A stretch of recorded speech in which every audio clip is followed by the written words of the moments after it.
Welcome to the Slop Temple. We pray this video helps. You start by preparing. Confirm the fabric loader and game version you run, and back up your mods and config folders now. Once done, download the fabric installer and the fabric API that matches that game version, because mismatched files cause crashes. Make sure your Java is up to date, then run the installer. Choose the correct Minecraft directory and loader version. Doing these steps first saves time and prevents data loss, so don't skip the backups or version checks. You'll now perform the core update.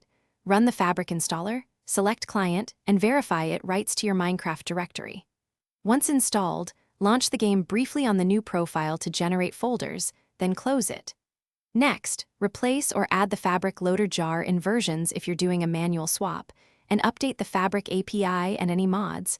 Remove old incompatible mods before adding new ones.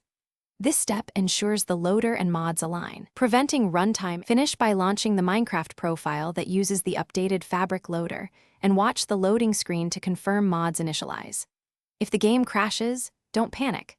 Close the game, remove recently added mods, and inspect the crash log in the logs folder to find the incompatible mod or API mismatch. Make sure to restore from your backups if needed. This lets you revert quickly and identify the culprit without losing progress. Once stable, you're done and ready to play. Thanks for watching. Consider subscribing if we helped you.